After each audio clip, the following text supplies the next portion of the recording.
Good evening, ladies and gentlemen, and welcome to the dinner which we are hosting on the first day of the Raisina Dialogue. Thank you all of you for coming to Raisina. It's a young dialogue, but in the last 4 years, the kind of footfalls we have seen, the participation we have seen, and your presence today, all of it has really made it worth its while, and we look forward to your continuing participation in the years to come. Fortunately, I don't have to make a speech today, or at least my colleague Samir tells me that I'm not permitted to make a speech today. So I just thought I'd say a few words of welcome and also mention the 3 speakers because I get to choose the speakers. So it gives me great pleasure to welcome in particular this evening His Excellency Sergey Ryabkov, the Deputy Minister of Foreign Affairs of the Russian Federation, Her Excellency Reginah Mhaule, the Deputy Minister of International Relations and Cooperation from the Republic of South Africa, and Her Excellency Helga Schmid, the Secretary General of the European External Action Service. They've very kindly agreed to share their thoughts with us on the theme of this conference, and in a sense it will set the tone for this conference, taking off from, of course, what Prime Minister Zolberg said. And I think this will be a very interesting conference. It's a very interesting time we live in. A world reordered is something that we all look forward to having. It's not necessarily the case that it's going to be reordered. So once again, I extend my warm greetings to all of you, and I look forward to this evening. Thank you, ladies and gentlemen. May I now invite our first speaker this evening, the Deputy Foreign Minister of Russia, Mr. Ryabkov, to address this audience.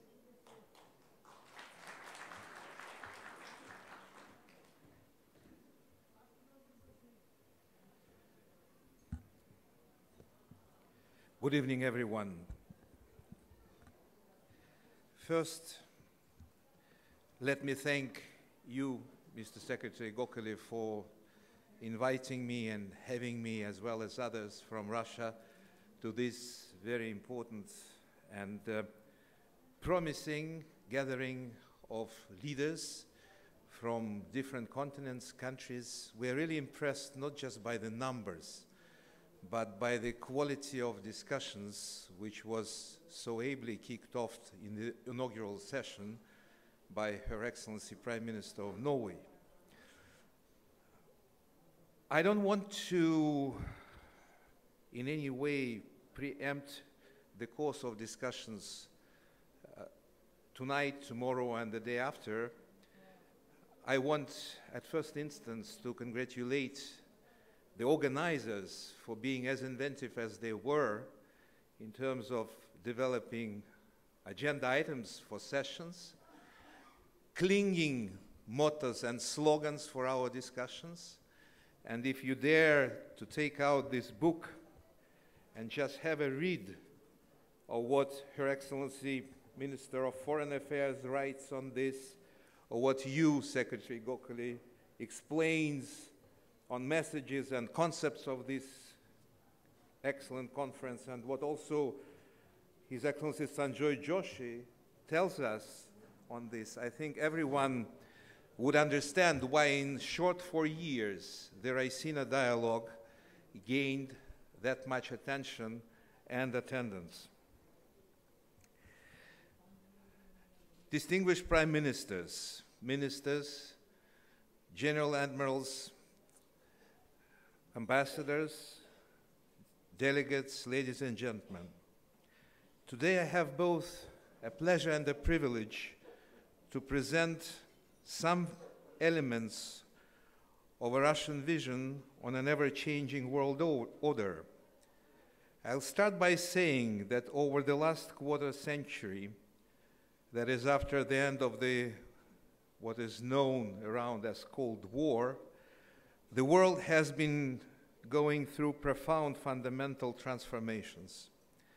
I think there is no argument that globalization has generated a major shift in the distribution of economic, financial, and political power, shaping conditions for the emergence of a more just and more sustainable polycentric system founded on the principle of cooperation between states willing to work in concert to resolve common challenges.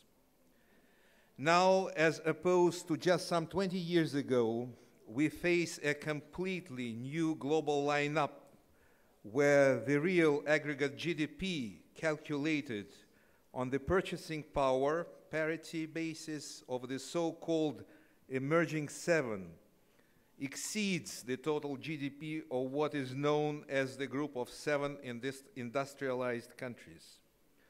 The emerging seven are, in alphabetical order, Brazil, China, India, Indonesia, Mexico, Russia, and Turkey. I think the comparison I made serves as a striking testimony to the fact that the emerging polycentric system reflects the political, cultural, and civilizational diversity of the world as we know it. It is also our strong belief that such a world order is set to extend the benefits of globalization to all states, big and small, strong and not so strong, provided that the whole system is based on a uniform understanding and strict observance of international law, first and foremost the principles of the UN Charter, by all members of the international community. I tend to agree what we heard earlier today from Prime Minister of Norway in terms of shared benefits of globalization to all members of the international community. But I disagree with her in what she described as a rules-based international system. And let me explain why. We believe it's absolutely possible to achieve the goal of a constructive polycentricism where such principles as respect for sovereignty and legitimate national interests, non-interference in the internal affairs prevail over zero-sum games, attempts to regime change, sanctions, and other unilateral policies. However, it's unfortunate, even if completely understandable, that as new centers of power are gaining more economic and political clout, the so-called old traditional powers are struggling to preserve at all costs their domination in world affairs. Their actions undertaken under this motto increase international competition, bring more tension and turbulence into international affairs. I want to tell you that recently some countries, as I have already referred, have been attempting to undermine the rule of international law by aggressively promoting the artificial concept of a rules-based world order. More often than not, such rules are invented by a limited number of close allies to fit their narrow political goals. Presented as some kind of tailor-made solutions to specific problems, these rules usually constitute a perfect example of double standards. Just one striking example of such an approach is a campaign to establish an attribution mechanism at the Secretariat of the Organization for the Prohibition of Chemical Weapons. I'm not going to dwell on the reasons why Russia opposed this, what happened, what preceded these developments, and what is going on there now. That's not the purpose. And we have gathered here at this dinner not for an argument like this. I'm just giving you an example on how we in Russia see this situation to evolve. And this is just one of the many examples on how rules are being changed through the simple arithmetical majority of votes. And there were further events in the past when we could not disagree stronger than we did on some action or non-action of a group of countries that proclaim that this is the rule-based world order. I don't think in this room there is any need to say how misleading and dangerous attempts not to have a dialogue, a meaningful engagement towards a common solution, or at least the common denominator is, and in light of previous experience, I think we cannot expect any change to the better in this international environment, at least for the next few years to come. Nonetheless, Russia has never lost its resolve to work towards a more reliable, strong, and workable international system. Since 2015, Russia has been trying hard to reverse the negative trend in international affairs, and not least in Syria, by investing heavily politically, militarily, and economically to bring peace back to that country. We do it together with Turkey and Iran, the other two guarantor states of the ceasefire arrangements established within the framework of the so-called Astana process. Our strategy is open and clear. All we want to achieve in Syria is to allow Syrians themselves, without any unwarranted foreign interference, to decide the future of their country through inclusive dialogue and negotiation.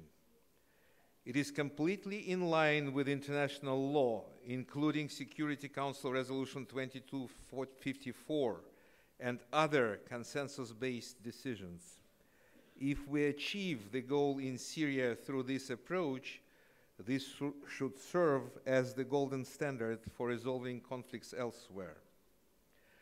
To round off, I'd like to emphasize that Russia is really ready to work with anyone, literally with anyone on the international stage.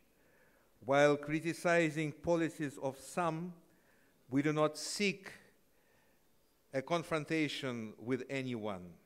On the contrary, we want to see every country among our partners or friends, but only on the basis of sovereign equality and mutual respect. This approach applies in full to the ethics of interstate relations in a polycentric world that we would like to build together with all like-minded nations. The voice of all countries, developed and developing ones, should have an equal weight. We believe that this is the only way to move forward if we want to achieve a better future for humankind, for our children, no matter how complex and daring the circumstances are today. I thank you for your attention.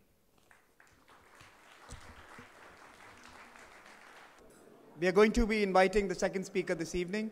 I am delighted to invite Her Excellency Minister Mhaule to come and address this dinner gathering.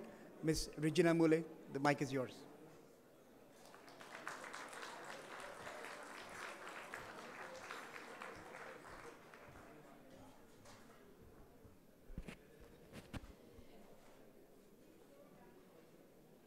Thank you, Program Director. And Deputy Foreign Minister of the Federal Republic of Russia, Sergey Ryabkov, the Secretary General of European External Action Services, Ms. Helga Schmid, very important guests and distinguished guests coming from all the walks of life, delegates here, our joint hosts, the External Affairs Ministry of India, and the Observer Research Foundation. Ladies and gentlemen, good evening. In my language, I would say sanbonani. Then when you respond to sanbonani, you say yebo.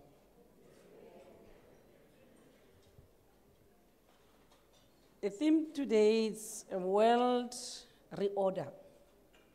New geometrics, fluid partnership, uncertain outcomes.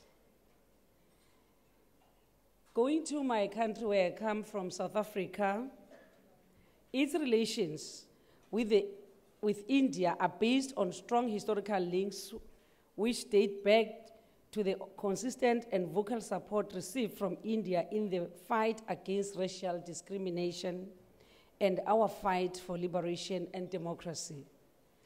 In the words of our beloved father of the democracy in South Africa, Tata Nelson Rolihlahla Mandela, he said, there has been a golden thread that has bound our peoples together for many, many decades, a thread woven during the long, arduous, and bitter years of struggle against common enemies, colonialism, imperialism, and racism.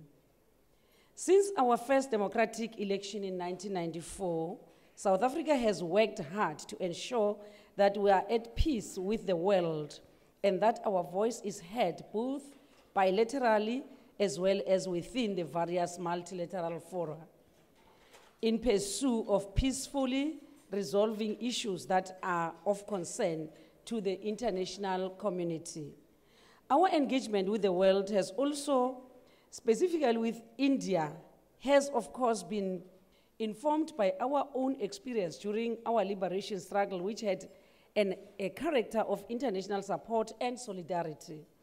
Since the advent of our democracy, South Africa has positioned itself as a force for good in the world and as a contributor to the forward march of humanity. South Africa is committed to work for a better world where there is quality of life for all who live in it. We live in a time of globalization where the world is getting smaller, where new technologies are enabling progress at an unprecedented pace. This is a time when the means of to eradicate poverty, unemployment, and inequality appear to be well within our grasp. It is, however, incumbent upon all of us to make sure that these new technologies are developed and applied in such a way that they become a tool of achieving progress for all of us and not just for a few. As with all countries, our foreign policy is an extension of our domestic priorities and is based on our national interests and objectives. In this regard, the African agenda is central to our foreign policy aims and objectives. The development of South Africa is inextricably linked to that of our continent. Consequently, we have defined and continue to pursue an African agenda which is predicated on an entrenchment of democracy, equality, peace, security, and the acceleration of economic growth for the betterment of all African citizens. Similarly, we have adopted the African Union Agenda, which is called Vision 23, as our vision for Africa's development over the next few decades. Agenda 2063 is a continental strategic framework for the socio-economic transformation of the continent over the next 50 years and constitutes an important building block for the achievement of the 2030 Sustainable Development Agenda. The advancement of the African continent, in turn, is also itself intricately connected to that of the developing countries of the South. Hence, the second pillar of our foreign policy, namely South-South cooperation. It is under this pillar that our close cooperation with India occurs in a host of international groupings and also forms the basis of our bilateral relations that are not only strategic in nature, but also inclusive and wide-ranging. We are encouraged by the consolidation of the democratic governance, peace, stability, and security in most African states, and by the rapid and positive changes in living conditions and infrastructure development. In this regard, the agreement on an African continental free trade area is a significant milestone along the path to economic integration and prosperity. We are working together with our fellow African countries to establish a continental free trade area which would fundamentally transform Africa's economies and consolidate the continent's position in the global trading system. Our aspiration of a single African market for goods and services has been made possible by sustained economic growth and greater political stability in a number of countries of our continent. Our continent's development, however, is undermined by pockets of instability and conflicts. South Africa is striving to promote the goals of Agenda 2063, has collaborated actively in bilateral and multilateral efforts to resolve some of the continent's recurring conflicting situations, thus silencing the guns once and for all on the African continent, including those of our neighboring kingdoms of Lesotho, in the Democratic Republic of Congo, the Republic of Madagascar, Burundi, South Sudan, Somalia, and the Central African Republic. South Africa joined a number of states, the African Union and the United Nations, in condemning the attempted coup of the democratic government of Gabon a few days ago. This is based on the principle of the constitutive acts that as an Africans will not accept unconstitutional changes of government in the continent. South Africa last year celebrated the centenary of our struggle icon and liberation, Umamo Albertina Sisulu, and our first democratic president, Utata Nelson Rolihlahla Mandela. This celebration provided us with the opportunity to reflect on the progress we have made as a young democracy and the tasks that still lay ahead of us. It has also reinforced the need for South Africa to continue to build on the legacy of these struggle icons in working towards a peaceful, just, and prosperous world. We remain inspired by the role they played as bridge builders and seek to follow their example in bringing together divergent perspectives. South Africa and India have produced two 20th century icons in the persons of Mahatma Gandhi and Nelson Mandela. I'm honored to visit India during the 150 years celebration of the birth of the great Mahatma Gandhi, who was born in India but became a South African from 1893 to 1914. So we have a right as South Africa and Africa to own him. Not only had he had an impact on resistance to apartheid regime, but was also the beginning of the evolution of his philosophy, which influenced the political path of India towards its independence. India was Gandhi's country of birth, of course, as I indicated earlier on, but adopted by South Africa. The values Mahatma Gandhi lived and espoused are solely needed given the current state of the world. The resurgence of geopolitical rivalry, which has not been experienced since the Cold War era, has huge implications for international peace and security. There is a growing challenge to important multilateral arrangements characterized by the withdrawal from commitments made in the 2030 Agenda for the Sustainable Development on Climate Change, financing for development, and in nuclear non-proliferation. This rise of trade protectionism, threatens the multilateral trading system we agreed in Marrakech in 1994 and Doha in 2001. We need to strengthen the rules-based international trading system and move with speed to transform other multilateral institutions and global governance structure to be in line with the current realities of the 21st century.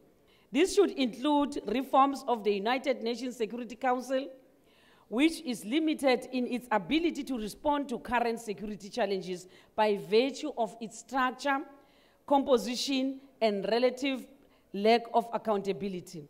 South Africa will continue to play its part in conflict resolution in these areas and in combating threats to regional and international peace and solidarity. From past experience, we know that India will walk this path with us and other countries that are associated to South Africa and Africa in general. Here, I would be remiss in not expressing South Africa's deep appreciation for the support of India and other countries in South Africa's elections as a non-permanent member of the United Nations Security Council. Our 2-year tenure began this month, and we look forward to closely collaborating with India, which has applied for a 2-year tenure on the Council from 2020 to 2021. Turning to economic matters, Indian investment into South Africa's current stand at 8 billion and have created, the question is answered now, $8 billion and have created an estimate of 18,000 jobs.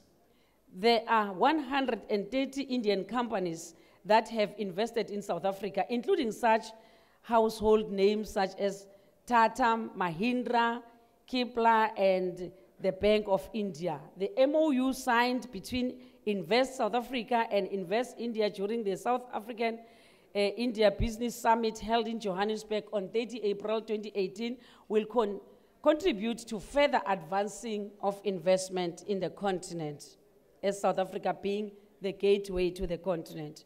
The South African government is working hard to improve the investment environment through such measures such as ensuring policy certainty and consistency while also improving the performance of our state-owned enterprises and fiscal consolidation. We are also doing our utmost best to improve infrastructure that is critical to undergird investment. Through a myriad initiatives and incentives, including the one-stop shop, we are improving the ease of doing business in South Africa. Investment is a necessary condition for the growth of our economy and the creation of jobs on a scale that will significantly reduce current levels of unemployment. In building on previous gains, our government earlier this year announced an ambitious investment drive aimed at generating at least 100 billion in new investments over the next 5 years. As you are aware, this drive culminated in an investment conference on 27 October 2018, and a number of investors from India and other sister countries participated in this summit and would like to thank India in the role it played in helping South Africa achieve this goal. As part of improving our investment service to investors, we have established Invest South Africa to focus on investment promotion and facilitation. Invest South Africa has established one-stop shops which bring together key government departments in a single location to provide specialist advisory services, fast-track investment projects, and reduce regulatory burden for investors. So as I conclude, Program Director, we have taken a decision as the country to accelerate land reforms, but not in a negative way other people who are far away are interpreting it.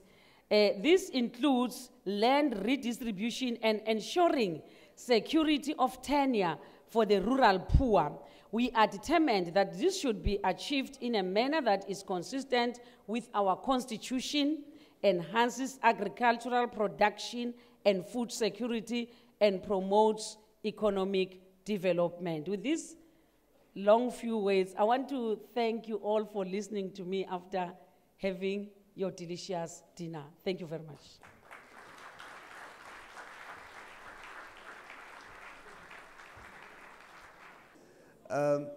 Helga Schmid, who's the Secretary General of the EU External Action Service. And we are delighted that you could remain with us this evening. I know you had to get back, but thank you for being here, and let me give the mic to you this evening.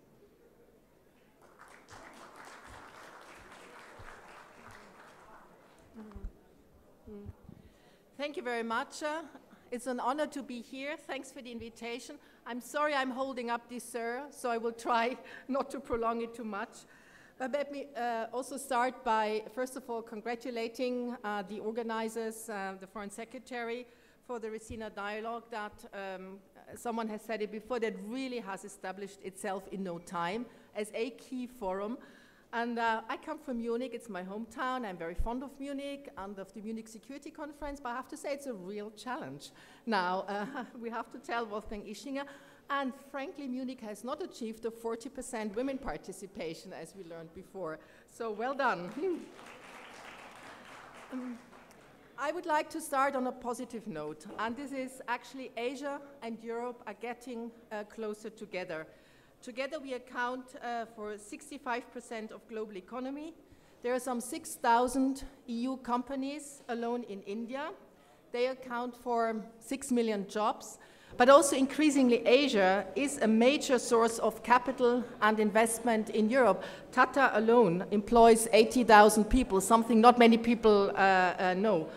Not to talk about the deep scientific cooperation, about the close cultural links. And the EU is also the first trading partner, first investor in almost every country in Asia. And there is more on its way. We are doing very ambitious strategic agreements. Have either concluded them, they are on its way, new new trade investment agreements, free trade agreements, and that's definitely all for the, to the prosperity of our nations. But there is a problem, and this is indeed also the issue of the conference. Reorder. Is there a need for a reorder? One of, and here I would agree with the Norwegian Prime Minister, one of the greatest challenges I see to peace and security actually comes from decreased commitment to multilateralism, and somehow this misguided perception that unilateralism serves our interests better in the 21st century. And if history is of any guidance, and I think in Europe we know a lot about that, is peace needs the rule of law, and peace needs cooperation.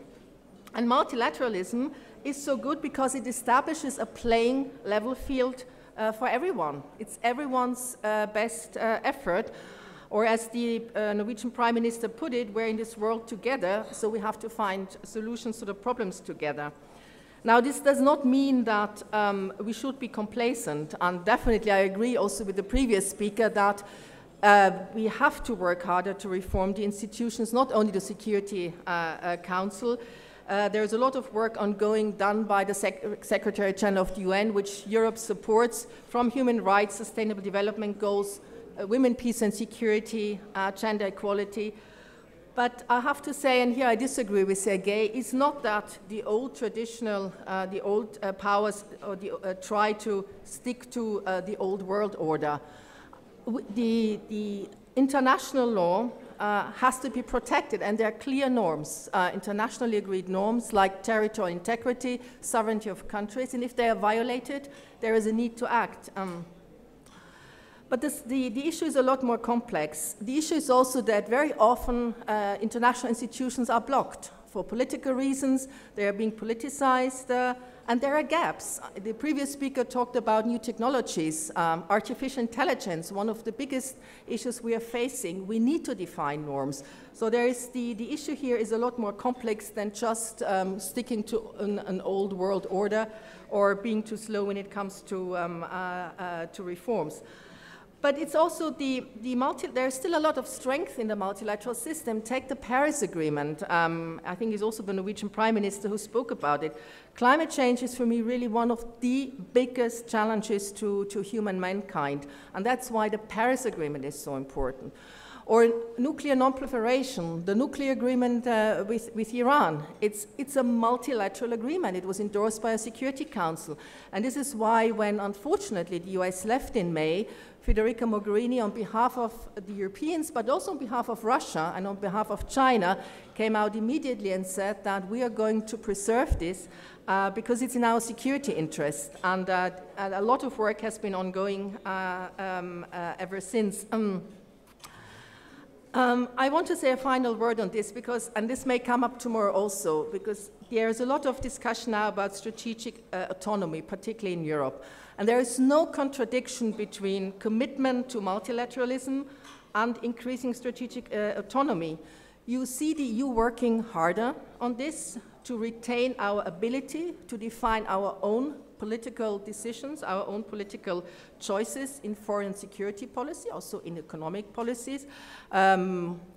President Juncker just came up with concrete proposals to strengthen the international role of the euro.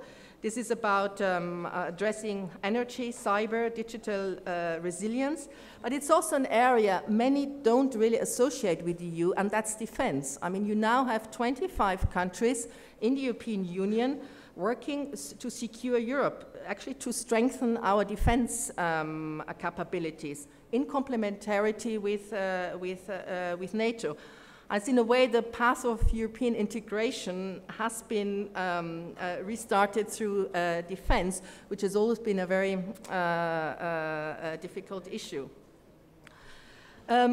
When I was in India, and maybe last time or the time before, I remember having discussions with representatives from the Indian Ministry of Defense to discuss possible cooperation with one of the EU's most successful crisis management operations, EU Atalanta, which is a naval operation that has been very successfully fighting piracy off the coast of Somalia and in the Indian Ocean.